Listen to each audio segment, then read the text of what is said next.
What's up, guys? It is Tristan from the Cardfight Club with my Gurguit Unite deck profile. And without further ado, we're just gonna get right into it, not wasting any time. So starting off, we have 2 at the starter, Knight of Early Dawn Cole. He is a GB1 Unite on rearguard to call something from top 3 by putting him into soul. And the Unite keyword is just you have to have placed 2 units on rear or guardian circle during that turn. Really basic, and he's just a really nice starter to have because his skill is free, hence why I play 2 of him. So moving on to the grade 3s, we have 4 Sunrise Ray Knight Gurguit. He has 2 skills. He has an on-stride Counterblast 1 to call something from top 4 and give it 2,000, and then he has a GB2 to basically whenever he's attacked, guard with something from the top 4 of your deck for Counterblast and Soul Blast 1. Which is nice because with the PG in the deck, you can also perfect guard from the top of your deck. And his stride skill helps fill out your Unite. Next, we have 3 copies of Dongle. Dongle has 2 rearguard skills.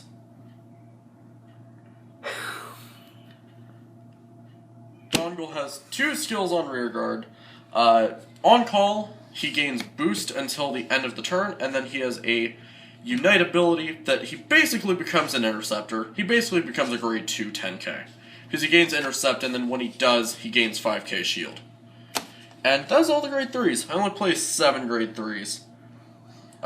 Moving into the grade 2s, we have 4 copies of Bullergall. Just real basic. When he attacks a Vanguard on Unite, he gains 5,000 power. So he's a 14k beater. Nothing too much to talk about with that. Next, we have 3 copies of Knight of the Faint Sun Marcia. She's really nice. She only has 8k power, but on Unite at the end of the turn, you can put her to soul to countercharge 1. So her skill is basically a free countercharge and soul charge plus 1. And she has resist, so she can't be locked or retired by opponent's skills. Next we have 3 Holy Mage Elio. Elio is a grade 2 that when its attack hits a Vanguard, you counterblast 1, put it to soul, and call something from top 3 to an open rear guard. Really basic, and the fact that it doesn't have Unite or GB1 makes it really nice as far as early game pressure. And for the rest of the grade 2s, we have 2 copies of Knight of Spring's Light Paramore, who has a Unite ability that he gains 2,000 power, and then on call you can counterblast 1, and is a GB1 skill, to check top 3, call something from that stack in the same column as himself. Which is mainly the reason why I only play him at 2, because being limited to just the same column kind of limits him.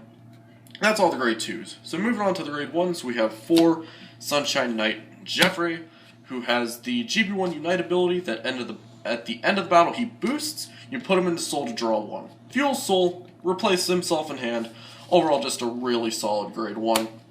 And for the rest of the grade 1s, we're getting into pretty basic stuff. 4 of your stride fodder, because obviously you need to get to Gurguit and you need to stride. 4 of the normal perfect guard, because it can be placed from deck to guard, which means you can use it off of Gurguit's GB2. And for the last of grade 1s, we have 1 Kungl, who has the skill on GB1, when called from deck, just draw a card. It's real basic, 6k power, but the fact that he gives you a free draw for literally nothing is nice. I tend to like free skills. And moving on to the triggers, we play 8 crit. We play 8 crit, being 4 Flame of Victory. Really nice because, again, you want to be able to fuel your soul for skills like Gurguit. I would be playing 4 Scarface Lion, but I only have 2, so I just play 2 of any other Gold Paladin crit. Scarface is the double R crit for Gurguit, for point of reference. Just really basic. We also play 4 stands, which is player of the Holy Pipe Jerry, who has a GB1 Unite on rearguard that he gains 3,000 power, and at the end of the battle he attacks or boosts. Put him into soul, countercharge 1. So he's basically a stand trigger version of Marcia with 1,000 less power. And finally, for the main deck, we just have the 4 heals, because you need to G-guard, and I really like this art in particular. And in a sec, we'll come back with the G-Zone. And we are back with the G-Zone for my Gurguit deck. As of right now, the G-Zone of this deck is a total of 12 cards. 9 of those being strides, the other 3 being G-guards, and then I use the clan card as my divider.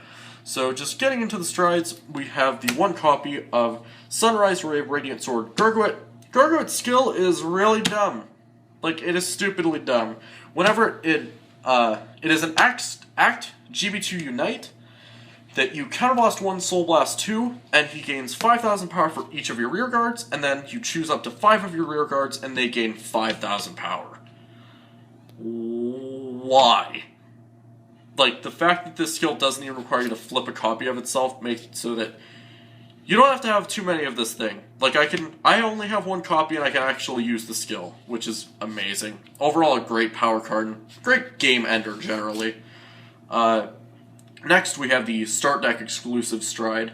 4 copies of Golden Dragon, Ray Breath Dragon. He has a Unite ability that he gains 5,000 power, and all of my rear guards in front row gain 2,000 power. So just a easy power buff. I'd say he's probably the weakest stride of the deck, but overall, he's a decent enough option to go into to kind of fill out the G-Zone. Next, I would argue probably the best stride of the deck, barring Gurguit, and that is 2 copies of Golden Dragon, Scourge Point Dragon. His skill is that whenever a rear guard is called from the deck, the called unit and Scourge Point gain 5,000 power until end of turn. And this does stack, so if you call multiple units from deck in a turn, you do get increasing amounts of 5,000s, which tends to add up pretty well. I generally get around, on my first stride, I can probably get around 3 calls from deck, which means that this thing is swinging for 41,000 on first stride, which is pretty nuts. Just an overall great pressure card and a really good first stride. And for the last of the strides of the G-Zone, we have 2 copies of Golden Knight of Incandescence, Abraucus. Abraucus' skill is that when it's placed on Vanguard Circle, you can Counterblast and Soul Blast 1 to call something from the top 2 cards of your deck to, I believe it is, to an open rearguard circle, and then put the other card on the bottom. Just really basic. You combo this with Gurguit's Stride skill to fulfill your Unite condition really easily, which can help with something like Coldage if you really need to build board from deck. That is an option that you have.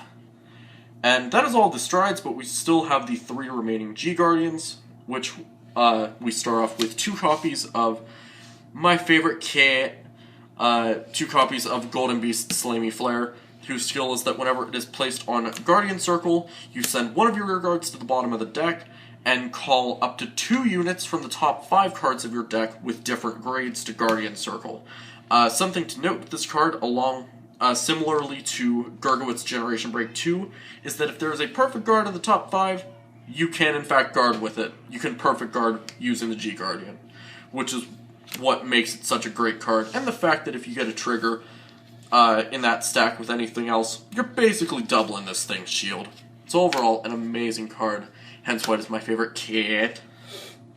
And finally, for the G-Zone and the deck as a whole, we have the 1 copy of Sacred Heaven Prayer Master Rhea, who just has the basic skill that when placed on Guardian Circle, you've got 2 more dudes, he or she gains 5k shield. And overall, that is basically the deck. So let me know what you guys think in the comments section below. Ideally, we would like to have some matches recorded with this deck and other decks fairly soon, but we'll see about that. So with that said, I will talk to you guys later.